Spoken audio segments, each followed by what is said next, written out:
नाही. ते म्हणतात सुकी नुठीजे कंदर्पे. कसं काय म्हणले, का नाही झाली? माऊलींनी वर्णन केले का नाही झाली म्हणले. त्याचं कारण का भस्मी वन्नी न उद्दीपे. अहो म्हणले, आपण तूप टाकलं अग्नीत तर अग्नी वाढतो, पण राखेत तूप टाकलं तर काय अग्नी वाढेल का म्हणले. नाही, राखेत जर तूप टाकलं तर अग्नी कसा वाढेल. तसा का भस्मी वन्नी न उद्दीपे घृते जेवी. कितीही जरी तुम्ही डबेच्या डबे तूप टाकलं राखेत, काय होणार आहे. राख ही काही अग्नी म्हणून प्रज्वलित होणार नाही. त्याप्रमाणे कितीही जरी स्त्रिया समोर आणल्या, कितीही सौंदर्यवती समोर आणल्या, तरी शुकाचार्याला कणभर सुद्धा अंतःकरणामध्ये विकार निर्माण झाला नाही. हे शुकाचार्याचं महात्म्य मोठेपण आहे. आणि म्हणून शुकी नुठी जे कंदर्पे हे नाना रंभेचे निरूपे.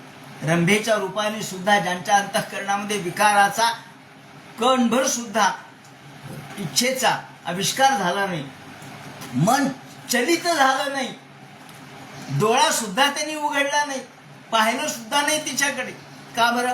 ते म्हणतात नाही, हे शुकाचार्य जन्मतःच विरक्त झालेले, जे विषय जिणोनी जन्मले, विषय मारून जे जन्माला आले, विषयाला नष्ट करून जन्माला आले, ती विषयाकडे कसे येतील. त्यांनी विषयाला जन्मतः ठार मारले. आणि असे हे शुकाचार्य जन्मतः ज्ञानी असलेले, ते म्हणतात यम प्रव्रजंत मनुपेत मपेत कृत्यम. ज्यांना कोणतंही कृत्य करायचं शिल्लक राहिलेलं नव्हतं, असे शुकाचार्य मपेत कृत्यम. या ठिकाणी प्रव्रजंत, प्रव्रजंत म्हणजे निघाले.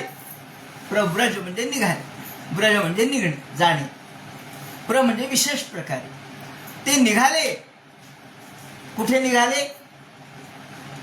ते घराच्या बाहेर पडले. आणि पडल्यानंतर मपेत कृत्यम, या ठिकाणी मनुपेत मपेत कृत्यम.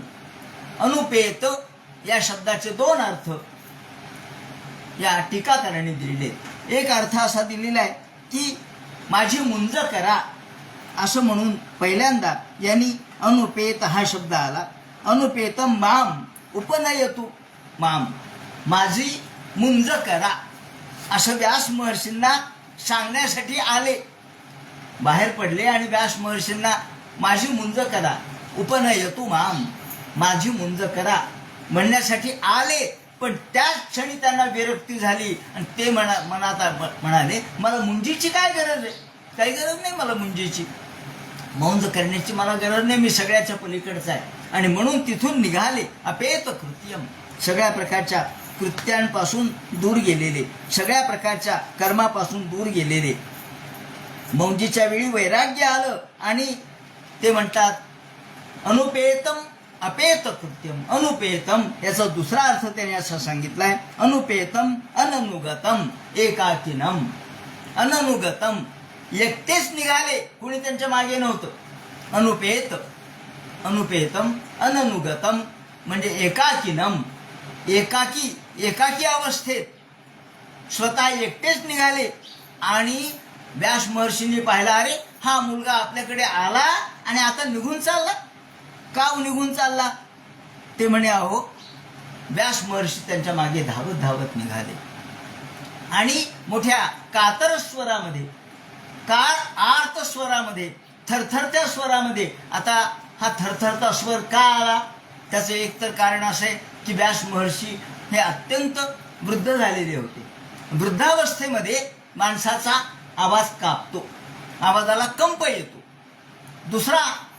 दुसरं कारण असं आहे की एवढा तरुण बांड मुलगा संसार न करता आणि एकदम संन्यास मार्गाला निघाला, झोपडीतून बाहेर पडला, एकटाच बाहेर पडला. तेवढा एकुलता एक तर मला मुलगा आहे आणि तोही चालला म्हटल्यानंतर दुःख झालं, दुःखही झालं, वृद्धत्वही आहे. आणि म्हणून कातरत्व, थरथरपणा त्यांच्या आवाजामध्ये आला. वर्णन केले यांनी, विरह कातर आजुहाव. आजुहाव, आजुहाव म्हणजे प्लुत. प्लुत शब्दाचा अर्थ असा आहे की आपल्या सामान्यतः आपण ऱ्हस्व आणि दीर्घ हे दोनच शब्द वापरतो. ऱ्हस्व म्हणजे कमी आणि दीर्घ म्हणजे थोडं जास्त. पण प्लुत म्हणजे अति दीर्घ, जास्त दीर्घ. अरे शुका असा आवाज दिला. हा दीर्घ प्लुत आवाज आहे. हा प्लुत आवाज दिला. शुका, ए शुका असा आवाज दिला. आणि आवाजामध्ये एक थरथर आली. आवाजामध्ये एक प्रकारचा कंप आला.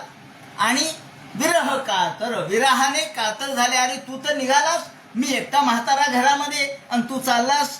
म्हणून यम प्रव्रजंत मनुपेत मपेत कृत्यम द्वैपायनो विरह कातर आजुहाव पुत्रेति तन्मयतया. आणि ते निघाला. शुकाचार्य पुढे, व्यास महर्षी मागे. अरे थांब, अरे थांब, शुका थांब, जाऊ नको, शुका थांब. शुकाचार्य म्हणू लागले, आता काय करावं माझ्या वडिलांना. वडील एवढे ज्ञानी आहेत, वेदांचे 4 भाग त्यांनी केलेत, एवढे धर्मशास्त्र लिहिलेत, सूत्र लिहिलेत, साहित्य लिहिले, महाभारतासारखी रचना केली, पण त्यांना अजूनही माझ्या पुत्राबद्दल प्रेम आहे, आसक्ती आहे.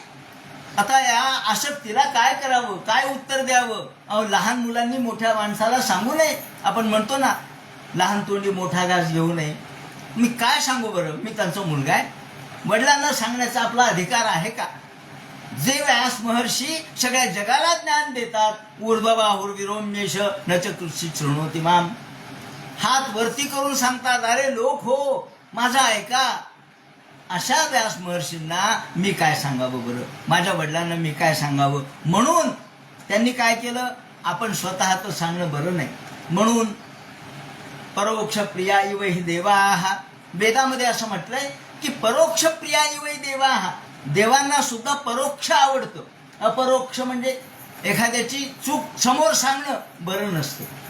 त्याला राग येतो, त्याचा अपमान होतो, तू असा वागतोस, हे बरोबर नाही असं सांगू नये. मग दुसऱ्याकडून सांगावं, लोकांकडून सांगावं, मित्राकडून सांगावं, त्याच्यापेक्षा जवळच्या माणसाकडून सांगावं, पत्नीकडून सांगावं. का ते म्हणतात, हे पटत नसतं. लोकांना समोरासमोर आपला दोष सांगणं पटत नसतं. आणि म्हणून ते म्हणतात परोक्ष प्रिया इव हि देवाः, परोक्षपणाने सांगावं.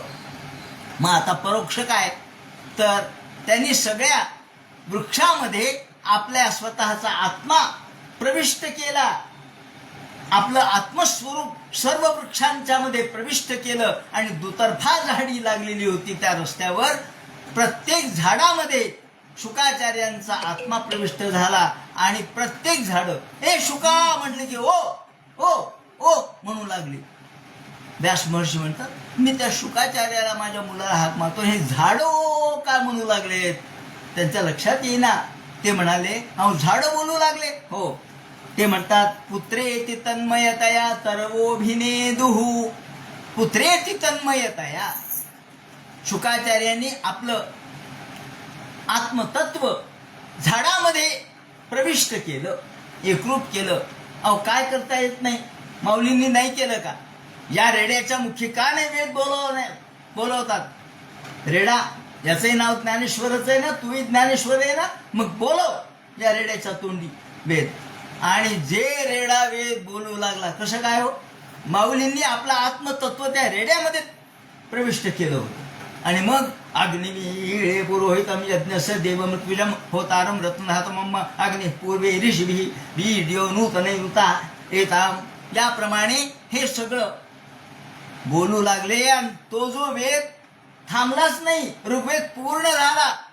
तिथून माऊली निघाले आणि तो रेडा जात जात जात जात जिथं रेड्याचा अंत झाला तिथं आता मंदिर झालेले. त्या ठिकाणी आपल्याला रेड्यांनी पूर्ण, आता एकदा वेद म्हणलं की पहिल्यापासून शेवटपर्यंत त्यांनी म्हटलं, थांबला नाही तो. का, पूर्ण वेद म्हणल्याशिवाय कसं थांबायचं. याप्रमाणे सगळा वेद म्हणला. सांगायचं तात्पर्य, आणि कारण तो रेडा सुद्धा माऊलींच्या सोबतच निघालेला आहे. त्याचं त्या ठिकाणी मोठं स्मारक तयार करण्यात आलेले आहे. असो, याप्रमाणे सांगायचं तात्पर्य असं की ज्या कणाकणामध्ये आपल्याला ईशतत्व, आत्मतत्व संप्रविष्ट करता येऊ शकतं, असे हे शुकाचार्य होते. ते म्हणतात, हे द्वैपायनो व्यासो विरह कातरोद्भीतः सन्पुत्रा इति प्लुतेनाजुहाव. प्लुत आर्त स्वराने हाक मारली. आणि पितृस्नेहानुबंध परिहाय, आता पितृस्नेहानुबंध परिहाय आपल्या वडिलांच्या मधला पुत्रभाव आपल्याबद्दलचा नष्ट झाला पाहिजे, पुत्र स्नेह नष्ट झाला पाहिजे, यासाठी वृक्षरूपेणो दत्तम उत्तरं दत्तवान, वृक्षरूपेण उत्तरं दत्तवान, वृक्षाच्या रूपाने उत्तर दिलं. आणि मग ते म्हणतात, हे कसं उत्तर दिलं? त्याचं उत्तर त्यांनी इथं दिलेलं आहे. तम सर्वभूत हृदयं मुनिमानतोस्मी, सर्व हृदयं मुनिमानतोस्मी. ज्या शुकाचार्यांना संपूर्ण विश्वामध्ये त्यांचं आत्मतत्व व्यापक करता येत होतं. माऊलीने म्हणत का, विश्वाचे आर्त माझ्या मनी प्रकाशले, सगळ्या विश्वाचं आर्त, विश्वाचं हृदगत माझ्या मनात आहे. ते म्हणतात, हे विश्व माझं घर आहे. विश्वात्मके देवी येणे वाग्यज्ञे तोषावे, ही विश्वात्मकता, व्यापकता, विश्वरूपता संतांच्या अंतःकरणामध्ये असते. आणि म्हणून संत विश्वातील कुठल्याही गोष्टीशी एकरूप पाहू शकतात.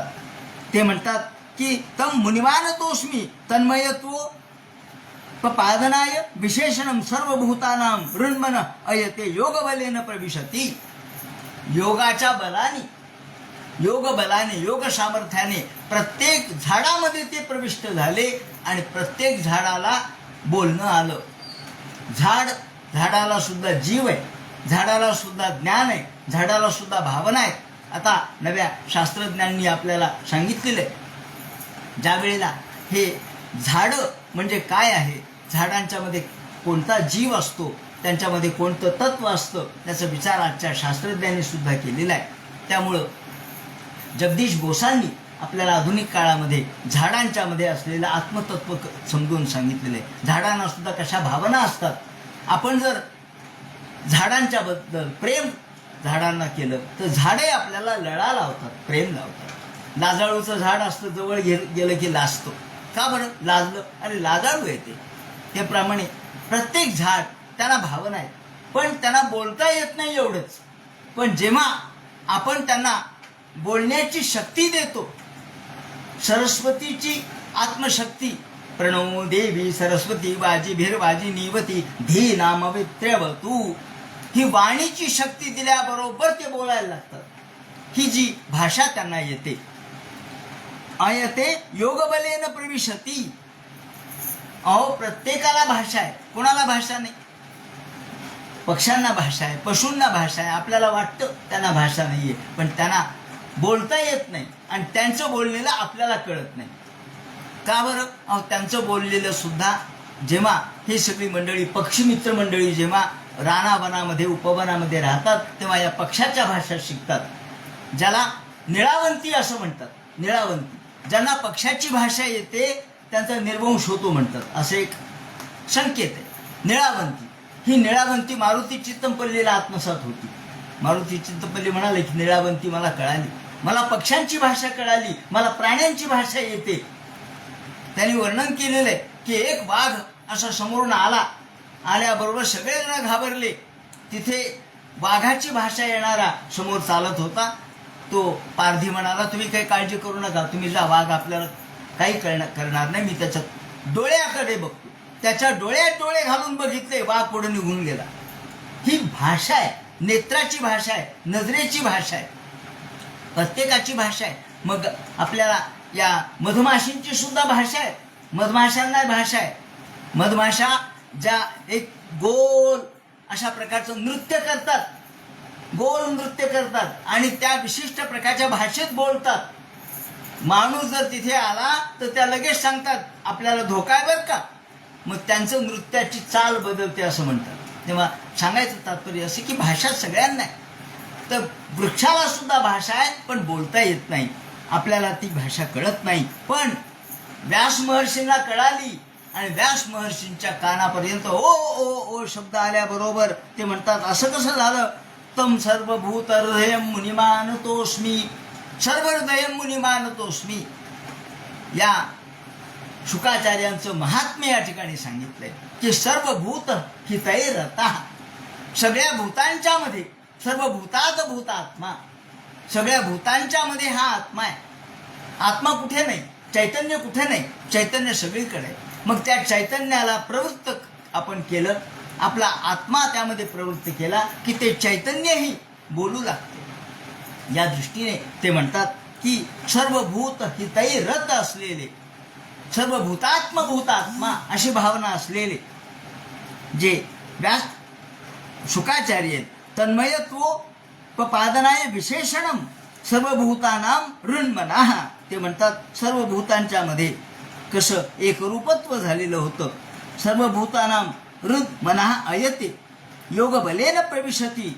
योगबलाने ते प्रत्येक झाडामध्ये गेले आणि व्यास महर्षींना त्याच्यातून कळालं की अरे शुकाचार्य हे आता किती व्यापक आहेत. आपण एका शुकाचार्य नावाच्या एका व्यक्तीचा विचार करतो. शुकाचार्य तर सर्वत्र आहे, सर्व विश्वात्मक आहे. विश्वात्मक अशा प्रकारचे विश्वात्मा तो आहे. हा विश्वात्मा सर्व विश्वामध्ये तसे हे व्यापक झालेले आहेत. आता व्यक्ती राहिले नाही. आणि मग सगळे झाड म्हणू लागले का हो व्यास महर्षी तुम्ही या तुमच्या मुलाच्या मागे धावलात. हो म्हणले, मला असं वाटलं की माझ्या मुलांनी लग्न करावं, कार्य करावं, संसार करावा, प्रपंच करावा, म्हणून मी त्यांच्या मागे लागलो. तेव्हा हे सगळे वृक्ष म्हणतात अहो व्यास महर्षी तुमच्यापेक्षा आम्ही बरे. म्हणले काय झालं? आम्हालाही एक लिंबाचं झाड म्हणालं आम्हाला लिंबोळ्या येतात, आमच्या लिंबोळ्या खाली पडतात. चिंचेचं झाड म्हणालं आम्हालाही चिंचा येतात, त्याची चिंचुके खाली पडतात. आंब्याचं झाड म्हणाला आम्हालाही आंबे येतात, कैऱ्या येतात, त्याचं कोय खाली पडते. त्यातून अनेक झाडं उत्पन्न होतात, पण आम्ही त्यांच्यावर अशा पद्धतीने कधी तुम्ही जितक्या पुत्रप्रेमाने वेडे झालात, पुत्रप्रेमाने आंधळे झालात, तितके आम्ही अंध नाहीयेत. ईश्वराचेच आहेत हे सगळे लेकरं. तेव्हा तुम्ही तुमचे म्हणून का पाहता?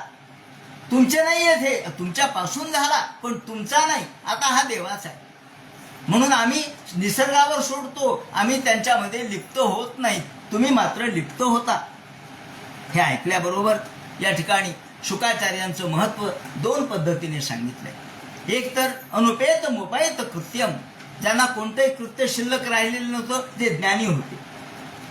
दुसरी गोष्ट त्यांना हे सांगायची आहे की वैराग्य संपन्न होते, जे जन्मतःच विरागी होते, जन्मतःच निरीच्छ होते. हे त्यांचं व्यक्तिमत्वाचं वैशिष्ट्य सांगायचंय. आणि दुसरं वैशिष्ट्य असं सांगायचंय की बालपणीच, कारण मुंज 5व्या वर्षी करतात, या 5व्या वर्षाच्या आतच ते बाहेर पडले म्हणजे किती बालपणी. त्याला आपण बालयोगी म्हणू. शुकाचार्य बालयोगी होते. बाल असताना सुद्धा योगित्वाचा साक्षात्कार त्यांच्या अंतःकरणामध्ये झालेला होता, म्हणून बालयोगी. असे हे बालयोगी शुकाचार्य. हे एक त्यांचं महत्व सांगितलंय. आणि दुसरं असं सांगितलंय, ते म्हणतात योगाचं सामर्थ्य त्यांच्याजवळ किती होतं. लहानपणीच एवढे योग सामर्थ्याने युक्त होते, म्हणजे दुसऱ्यांच्या शरीरामध्ये प्रवेश करून तिथे आत्मतत्व आपल्या संक्रमित करणे इतकी ही योगसृष्टी, योग सामर्थ्य त्यांच्यामध्ये होतं. अणिमा, गरिमा, लघिमा, त्याचप्रमाणे प्राकाम्य, तसेच वेगवेगळ्या प्रकारचे ज्या अष्टमहासिद्धी आहेत त्या प्राप्त होत्या. अष्टमहासिद्धी आहेत ह्या सिद्धी प्राप्त होत्या त्यांना. प्राकाम्य म्हणजे दुसऱ्याच्या मनामध्ये काय चाललंय हे पाहणं, दुसऱ्याच्या मनातली इच्छा ओळखणं. त्याचप्रमाणे अणिमा, लघिमा, गरिमा, मोठं होणे, व्यापक होणे, विशाल होणे, हे त्यांच्या सहज त्यांच्या प्राप्त झालेल्या सिद्धी होत्या. म्हणून अष्टमहासिद्धी सहजच त्यांना प्राप्त झालेल्या, इतका अधिकार त्यांचा होता हे त्यांना सांगायचे. म्हणजे एका शब्दामध्ये त्यांनी किती गोष्टी सांगितल्या. बालयोगित्व सांगितलं, त्यांचं निरीच्छपणा सांगितला, त्यांचं वैराग्यही सांगितलं. आणि यम प्रव्रजंत मनुपेत मपेत कृत्यम, मपेत कृत्यम, सगळे कृत्य समाप्त झालेले. आणि दुसरी गोष्ट सांगितली ते म्हणजे मपेत या शब्दाने उपनयन, मला उपनयन करण्याची इच्छा प्रकट करण्यासाठी आले, पण तत्काळ त्यांना वैराग्य उत्पन्न झालं आणि निघाले. मपेत कृत्यम. आणि सगळ्या प्रकारच्या शास्त्रांनी युक्त असलेले हे अनुपेत अनुनुगतम हाही अर्थ सांगितला. एकाकीच निघाले, कुणी मागे या न या, कुणी सोबत या न या, अकेला चलो रे याप्रमाणे निघाले. आणि पुत्रेति तन्मयतया तर्वोभिनेदुस तं सर्वभूत हृदयम मुनिमानतोस्मी तम मुनिमानतोस्मी. या ठिकाणी या शब्दाने त्यांनी शुकाचार्यांचं महात्म्य, मुनी शब्द वापरलाय शुकाचार्यांना. मुनी हे मुनीनाम मुनी, मुनीचे मुनी होते, श्रेष्ठ होते. आणि त्याचं पुढे वर्णन करताना ते म्हणतात यस्वानुभावमखिल श्रुतिसारमेक. अहो, या शुकाचार्यांचं महत्व मी काय सांगू.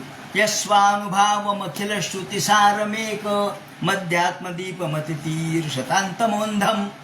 ज्या शुकाचार्यांनी आपल्या स्वतःच्या अनुभव सामर्थ्याने सगळं आत्मसात केलं होतं, शब्दज्ञान आणि अनुभवाचं ज्ञान त्यांना संपूर्ण प्राप्त होतं, असे हे सर्वभूत हितैरत असलेले वशीकार वैराग्य प्राप्त झालेले शुकाचार्य हे स्वानुभावमखिलम स्वनिज असाधारण अनुभव. स्वानुभाव शब्दाचा अर्थ सांगत असताना टीकाकारांनी म्हटलंय स्वानुभाव म्हणजे स्वहा निजः असाधारण अनुभवा. प्रभाव यस्य, ज्याच्या ज्ञानाचा प्रभाव स्वयंभू आहे. स्वयंभू म्हणजे काय. अहो, आपण हिरा तेजस्वी आहे. हिऱ्याला कोणी प्रकाशित केलं का. नाही, हिरा स्वयंभूच आहे, त्याला कोणी प्रकाशित करायची गरज नाही, तो स्वयंभू आहे. तसे हे स्वानुभावमखिलम, स्वानुभाव संपन्न आहेत. कुणी याला ज्ञान देण्याची गरज नाही. माऊलींना कुणी शिकवलं इतक्या लहान वयामध्ये. आपण म्हणतो अहो हे स्वानुभावमखिलम, तुमचं मेंदू चालत नाही, डोकं चालत नाही, इतक्या लहानपणी एवढं सगळं आत्मसात कसं केलं आणि काय काय वाचलं. आपण जर वाचायला लागलो तर आपल्याला कळतं किती किती शास्त्र माऊलींनी अभ्यासलेत आणि सहजपणाने आपल्या मुखातून काढलेत. त्याचं कारण स्वानुभावमखिलम. हा असाधारण अनुभवा हा प्रभाव हा यस्य म्हणजे ज्ञानात, ज्याच्या ज्ञानाचा प्रभाव स्वयंभू आहे, असाधारण आहे असे. आणि अध्यात्मदीप, ज्यांनी अध्यात्माचा दिवा लावला. अध्यात्मदीप कोणासाठी. मतितीर शतांतमोंधम, जे तमोंधम आहे, जे या संसाररूपी सागरामध्ये गटांगळ्या खात आहेत, संसाररूपी काळोखामध्ये, प्रपंचरूपी काळोखामध्ये जे बुडायला लागलेले आहेत, अंधकारामध्ये ज्यांना काही दिसत नाही, चाचपडायला लागलेले आहेत, असे मती तीर शतांतमोंधम.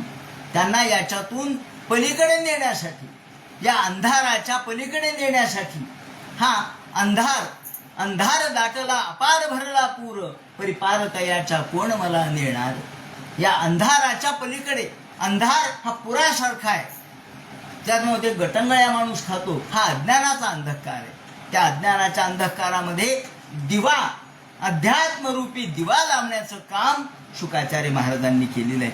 म्हणून ते म्हणतात या इति अंधम गाढम तमः, अत्यंत गाढ अंधकार आहे, किट्ट काळोख आहे, काही दिसत नाही डोळ्याला, डोळे चोळले तरी दिसत नाही. संसाराख्यमती, संसाररूपी हा काळोख आहे. या किट्ट काळोखामध्ये पुराणानां मध्ये गुह्यम गोप्यम तत्र हेतुत्वेन चत्वारि विशेषणानि. या ठिकाणी 4 विशेषण त्यांनी योजलेले आहेत. संसारी लोकांसाठी करुणायाह पुराण गुह्यम तम व्यास सूनुमुपयामी गुरुं मुनीनाम. 4 विशेषण लावलेत शुकाचार्याला. कोणते. स्वानुभाव, जे स्वयंप्रज्ञ आहेत, जे स्वानुभावाच्या दृष्टिकोनातून स्वयंभू आहे. त्यानंतर श्रुतीचं सगळं सार ज्यांच्याजवळ आहे, श्रुती म्हणजे वेद, वेदांचं सार ज्यांच्याजवळ आहे, आणि त्या वेदरूपी सारांनी, वेदरूपी ज्ञानाचा दिवा अध्यात्मदीप ज्याने लावला. आणि कोणासाठी. तर मती, ज्यांची बुद्धी मंद आहे, ज्यांची बुद्धी संसाराने ग्रासलेली आहे, काळोखाने व्यग्र आहे, अशी मती तीर शतांतमोंधम. त्यांना पलीकडे जायचे, या संसार रूपी काळोखाच्या पलीकडे जायचे, पण त्यांना जाता येत नाही. म्हणून तम अंधम, जे तुका म्हणे आंधळे हे जन, ही आंधळ्याची काठी अडकलीशे कवणे बेटी. ही आंधळ्याची काठी आहे, ती कुठल्या तरी बेटात अडकली आहे, मग याला कोण काढणार?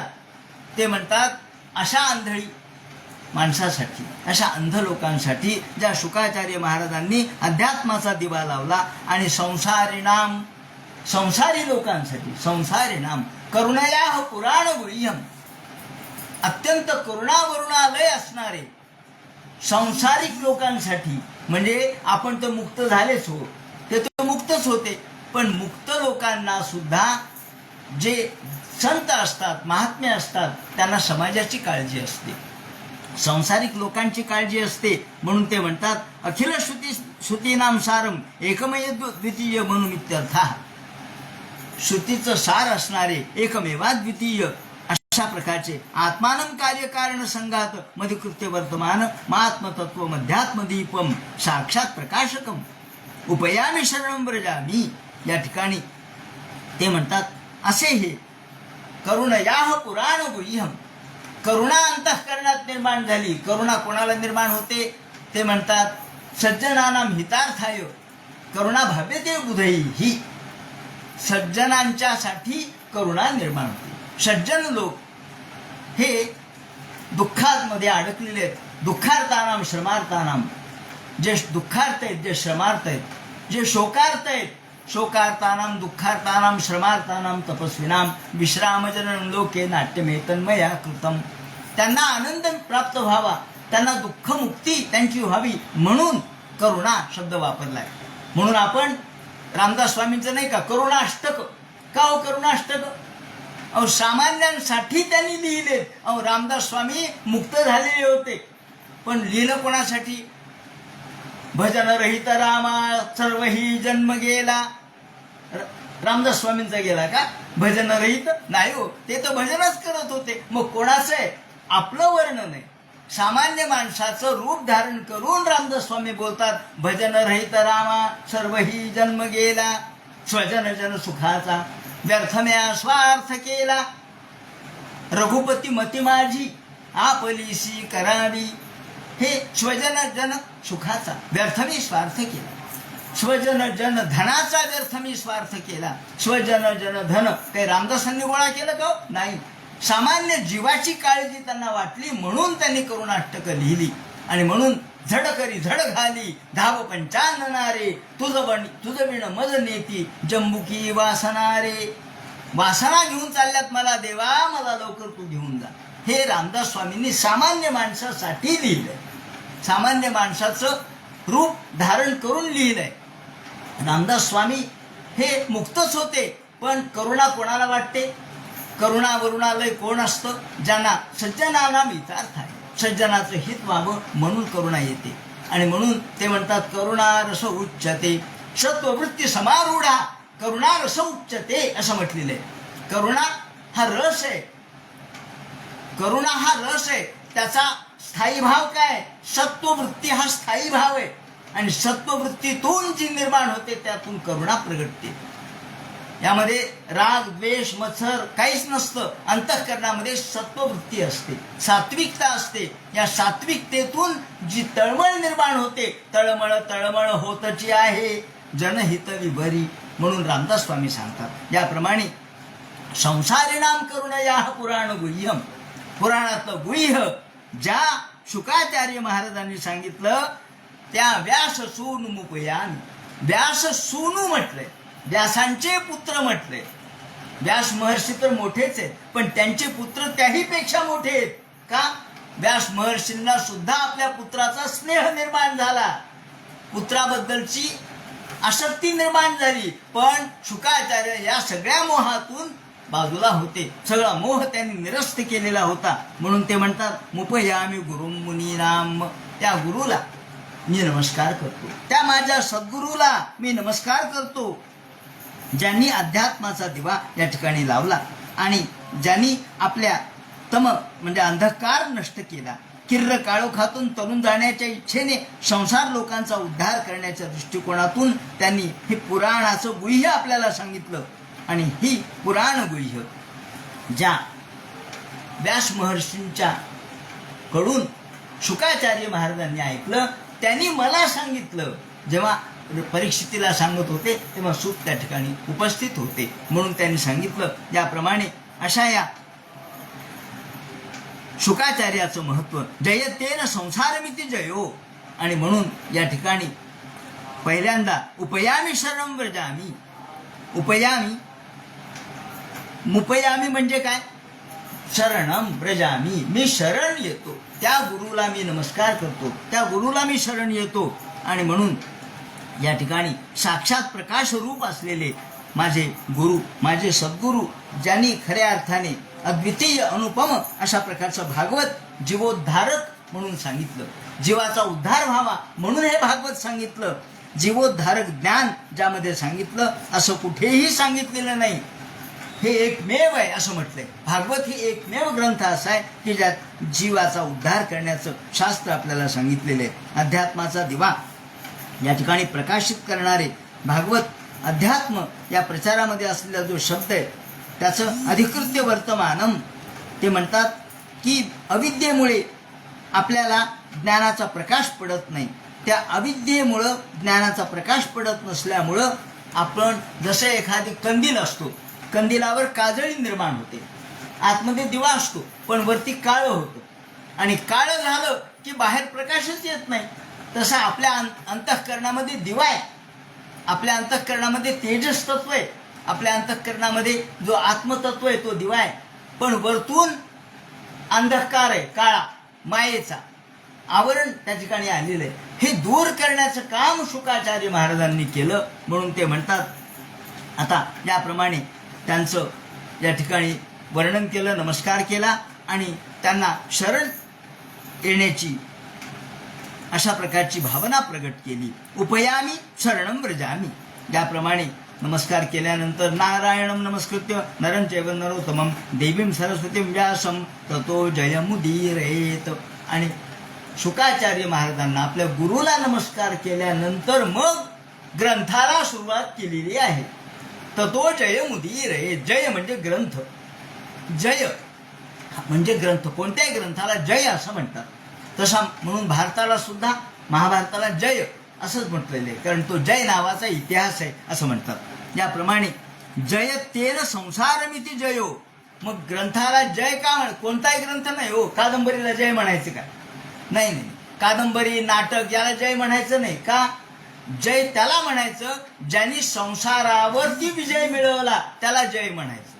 म्हणून भागवत हा ग्रंथ जय आहे, कारण त्यांनी संसारावर जय मिळवलाय. या ठिकाणी टीकाकार म्हणतात जयत्यनेन संसारमिते जयो ग्रंथ तत् मुदीरयेति.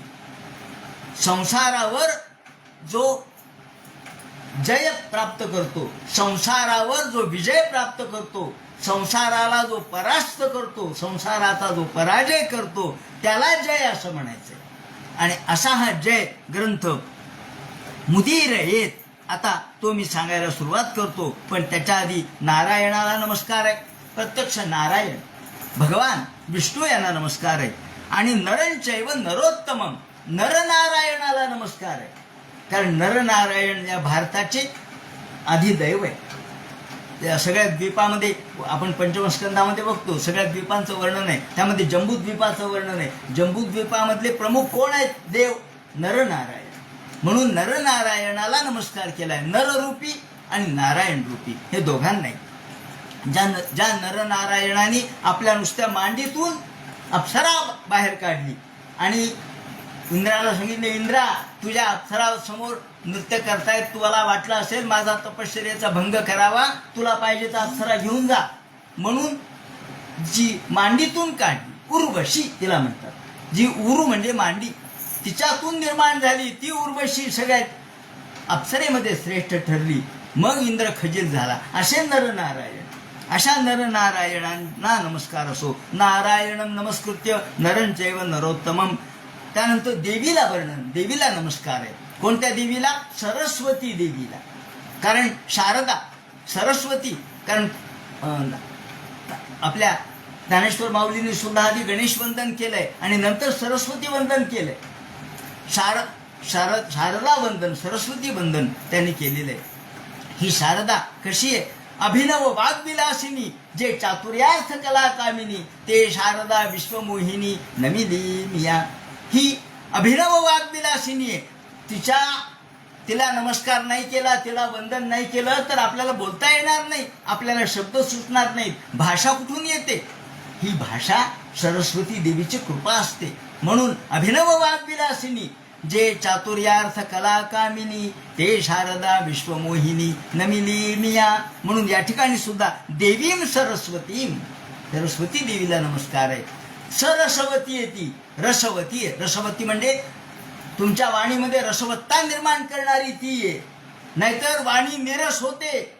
अनेक जण बोलणारे असतात पण भाषण करता येत नाही, व्याख्यान करता येत नाही, लोकांना आनंद मिळत नाही. लोक म्हणतात काय किती रटाळ बोलले हो, काय बोलले काही कळलं नाही. अहो विद्वान आहेत. अहो विद्वत्ता काय करायची? विद्वत्ता ही आपल्याला नुसत्या शब्दातून नसती, ती आपल्या वाणीतल्या देवतेची कृपा असावी लागते तर बोलता येत असतं. याप्रमाणे व्यास महर्षीला नमस्कार केलेला आहे. आणि ततो जय मुदीरयेत, आणि आता मी ग्रंथाला सुरुवात करतो म्हणून सांगितलं. आणि मग सगळ्या मुनींना ते म्हणतात, हे सूत म्हणतात, शौनकादिकाहो मुने साधु पृष्ठोम भवद्भिर्लोक मंगलम यत्कृष्ण प्रश्नो येनात्मा सुप्रसिद्धती.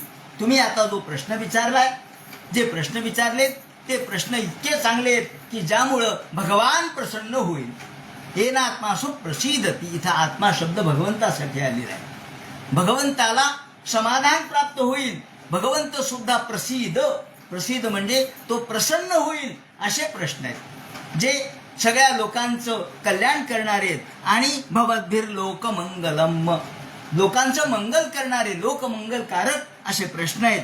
आणि या प्रश्नाच्या अनुसार मी आता तुम्हाला उत्तर देतो. म्हणून आता सुरुवात त्या ठिकाणी सांगायला केली. वासुदेवे भगवती भक्तियोग प्रयोजिता जय जनयत्याशु वैराग्य ज्ञानंच तदहेतुकम्. आता इथून पुढे प्रत्यक्ष भागवत ग्रंथाला प्रारंभ करण्यापूर्वी त्याने आधी गुरूंना, मग व्यास महर्षीला, सरस्वती देवीला, नरनारायणाला आणि भगवंताला नमस्कार करून याची सुरुवात केली. आणि आता परोधर्म कोणता आहे? सवयी पुंसां परोधर्म येतो भक्तिरधोक्षजे. कोणता परधर्म आहे, श्रेष्ठ धर्म कोणता आहे, या संबंधीचं सांगायला, विवरण करायला सुरुवात केलेली. या संबंधी जे विवरण करतील तो सगळा भाग उद्याच्या चिंतनात सांगण्यात येईल. हरे नमः. पुंडलिक वरदे हर विठ्ठल, सीताकांत स्मरण जय जय राम, पार्वती पते हर हर महादेव, श्रीमज्जनार्दन गुरुमूर्तये नमः. हरे राम राम राम हरे हरे, हरे कृष्ण कृष्ण